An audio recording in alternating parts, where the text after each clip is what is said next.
Erev Tov, Rabbi. Let's talk about something about tefillah. So, question is, I want to tell you something interesting. What is the proper time? We have to know about this because it affects all of us here. What is the proper time for shachrit that a person should pray? The proper time. So, the truth is, right, that if you look in the halakha, if you look in the Shulchan Aruch, a person should try to pray b'netzach hama, if he can. Mitzvah min hamubchar. The best way to do shachrit is b'netzach hama. So what does that mean? Netzach hama is when the sun starts to rise above the horizon. You see the sun coming up. This is netzach hama. So, says the Zohar Kadosh that a person, the proper way to do it is to say Kriyat Shema before netzach hama, right before. And then when the netzach hama comes up, you should start the Amidah right there. This is the best way to do it. Why is this the best way? Because the proper time to say Kriyat Shema is before netzach hama. And then netzach hama comes up, it's like the renewal of the day, new days coming up, and it's starting right there. So you're catching the energy of the netzach hama right there at the right time, at the perfect time. So this is the best way to do shachrit, netzach hama. That's why, Baruch Hashem, now we have more minyanim over here, netzach hama. We have one over here, we have one over there, we have one over there. Already we have in this neighborhood now, I think 3 or 4 minyanim, netzach hama. Right? Nisim knows. He's been to all of them. I haven't been to all of them yet. He knows better than me. So it's good, that we're having more and more like this. So, okay, that's great. That's the best way to do the mitzvah. What about, until what time can you do shachrit? The latest time. Yeah. You said you have to say Kriyat Shema before you start. Before netzach hama, and then Amidah at the netzach hama. It's not that you have to. It's the most recommended to say. It's not that you have to. Let him. You're saying Kriyat Shema before you go to bed. Right, but that's the Kriyat Shema for the night. Now we're talking about Kriyat Shema for the day. Right, that's a different mitzvah, right? In the Torah it tells us, right, you should do uvshochbecha uvkumecha. Right? What does that mean? Kriyat Shema you have to say one time at night when you go to sleep, and one time when you get up. So this two different mitzvot, right? One mitzvah for the night, one mitzvah for the day. Dawn, right? It's already daytime at that time, which is 72 minutes.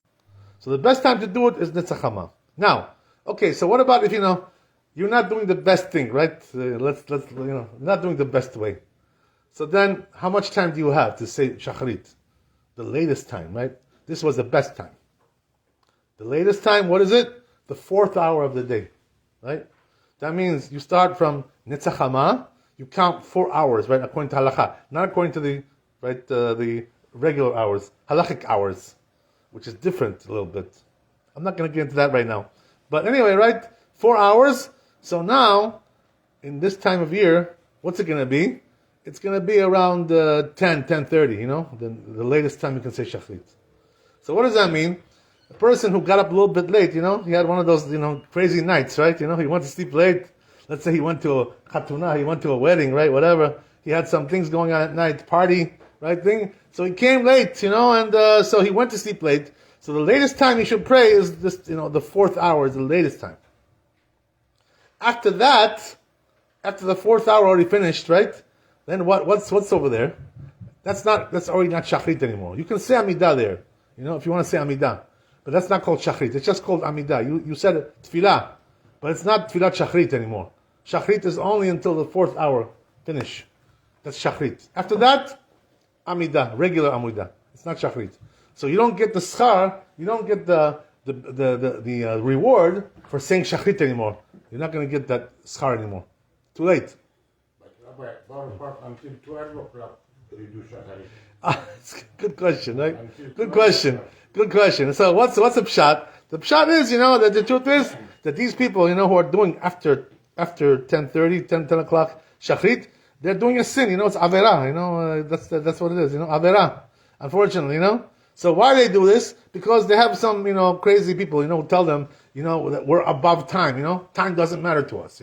So we can pray anytime we want. This is a person who says this, kofer. He's kofir. That's what he is, That's not a person who is doing according to Shulchan Aruch. He's kofir. I'll tell you a story about this, by the way, What happened was that Maran, Rabbi Danielov, my rabbi, he used to tell people about this, He used to tell them, listen, don't, these people who are praying after fourth hour, you should know, they're doing a sin, It's not proper to do like this. Don't do like them. He used to warn people. What happened was that, the Satmar Rebbe, who's one of those people that you said, right over there, they pray late, the Hasidim, they pray late. So what happened was the Satmar Rebbe, heard about this, that Maran said this. So when he came to Eretz Israel, the Satmar Rebbe, to visit in Eretz Israel, he tried to call Maran, to speak with him about this. He told him like this, he says, if he comes to my hotel, and he comes to visit me, he says, I'll tell him why we do that. I'll tell him the reason why we do this way. So Maran, what he said, right? He said, I'm not going to the hotel because there is no reason. You're not going to tell me anything which is true.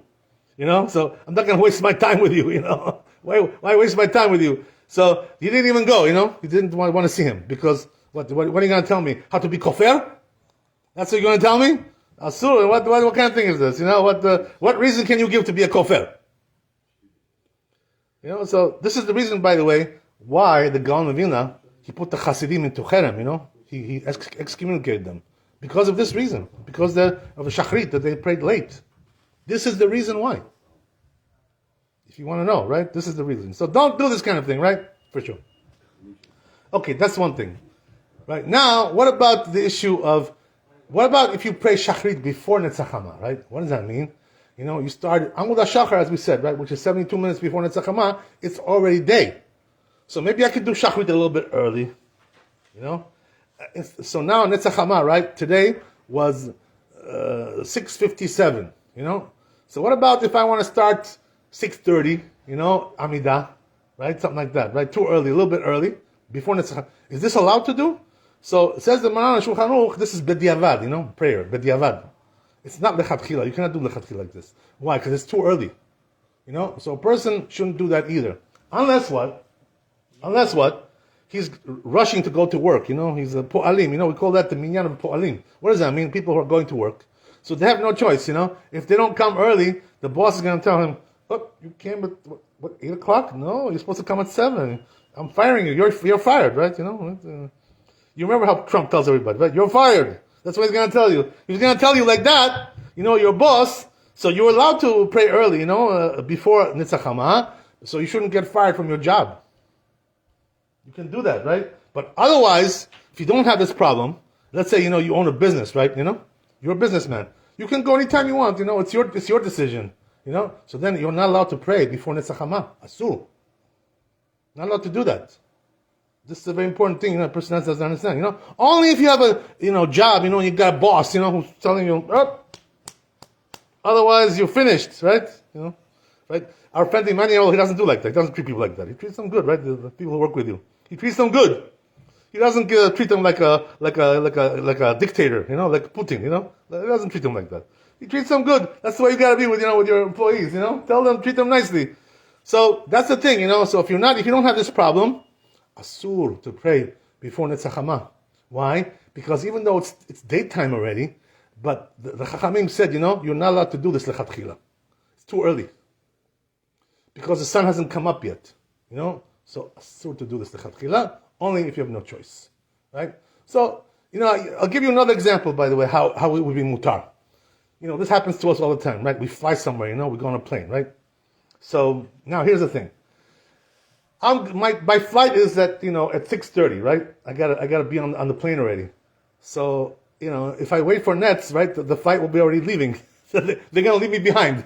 So you're praying, and they say, okay, bye bye. They're gonna wave bye bye to you. So in a case like that, when you're gonna lose the plane, you're not gonna catch the plane. You can pray early because you have no choice. Again, same thing, right? Like situation like that, you're gonna miss your flight. So what's better? Let me ask you a question, right? What's better, to pray at the airport, right, before Netzach Hama, or to pray on the plane at Netzach Hama or after Netzach Hama? What's better? So the truth is, it's not good to pray on the plane, because You can't stand properly there, you can't position yourself properly. You're bothering people. People are passing by. All kinds of balagan going on there, So you can't concentrate so good. So therefore, if you have a choice, to do better time on the plane or earlier in the airport, better to do in the airport, because this way you can stand like a normal guy, like a man, stand and pray like a normal person, with concentration a little bit. That's the thing, So there are exceptions like that, but without if you don't have anything like that, some kind of good reason, you're not allowed to pray before Netzach Hama, right? So that's why a person has to be careful about these things. Make sure you gotta. The thing is, a Jew. The life of a Jew, I don't want to keep you too long, but the life of a Jew is always looking at the clock, We're looking at the clock because we have time, Everything is time. Everything has its own time. Shachrit has time, Mincha has time, Arvit has its time, everything has time. Kriyat Shema has time, right? Everything has time. Brachot, there's time for brachot, right? So we're always looking at the clock, the Jews, So that's why a person, you shouldn't just, go and pray whenever you feel like it. I feel like it, whenever you feel. You're not looking at the calendar? You didn't check what's going on? What time today is the time for tefillah? What time is Kriyat Shema today? Did you check what's going on? You don't know what's going on. Just you do like a blind person, like a blindfolded. You cannot live like that. A Jew has a calendar, has a timetable for everything. That's the thing, So that's why, a person should be careful about that. But I'll tell you one thing, right, before I stop, one more thing I want to tell you, that even though the Netzach Hama is the best time to pray Shachrit, as we said, right, according to Halakha, for sure. You know what it says, right, in Shulchan Aruch, that if a person does this, prays Netzach Hama, his reward is great, it says, great reward he gets, big schar, for doing Netzach Hama. But what's more important? This life or the next? This life or the next? Good question. The truth is, the Chazal say, you understand what he's asking? The reward, where? This Olam Hazeh or Olam Haba? Where you get the reward? So the Chazal say that for most of the mitzvot, the reward is in Olam Haba. You know what I mean? We don't get really reward over here for the mitzvot. A little bit, for a certain mitzvot, we get a little bit reward over here, for doing chesed, tzedakah, Talmud Torah, can get kulam, right? Things like this, But for praying Netzach Hama, what do you think? They're going to give you over here the reward for that? No, it's going to be in Olam Haba. That's where you get the reward, So, but the thing is, there's also a reward here. What's the reward, That you're living life with a lot of success, because you're praying at the right time. So Hashem gives you hatzlacha, You get everything b'hatzlacha. That's the thing, So you're succeeding in your life because you're praying at the proper time. So I want to tell you one thing, right? That, interesting, Maran, Rabbi, my rabbi, he wasn't praying Benetz most of the time, Netzach Hama, So why wasn't he praying Benetz? He was doing 7 o'clock Shachrit, 7 o'clock, which is after Netz. But he never did before Netz, never, right? He never did. But after Netz, 7 o'clock, that's what he did. So why did he say this? Because he used to tell people like this, if by praying Benetz, because you want to wake up early, for Netz, you're not learning Torah at night, and you're missing the Torah, Talmud Torah, Keneged Kulam. You're not listening to Shurim, you're not doing Chavruta, you're not going to your rabbi to learn with your rabbi. So this is not worth it, just to do Netz. So there's some people, what they do is they go to sleep 8 o'clock at night, 9 o'clock. They say, I have to get up for Netz, but you're not learning Torah at night, going to sleep 8 o'clock, 9 o'clock. It's not worth it, You're going to lose more than you gain like that, So the most important thing is Talmud Torah. It's more important than Netz, So if the Netz is going to cause you to lose Talmud Torah, not worth it. Not worth it, right? One is much more, why? Because this is only derabanan, Tefillah is derabanan. Talmud Torah can get kulam, it's from the Torah. It's much, much more important. So a person has to know these things, right? How to do things properly. Baruch Adonai le'olam, amen, amen. Rabbi Hananiah ben Kashomer, רצה הקדוש ברוך הוא לעזור את ישראל, לפיכך חיבר להם תאומות סוד שנעמדו לחפש, למען צדקו יגדיל תורה וידיר.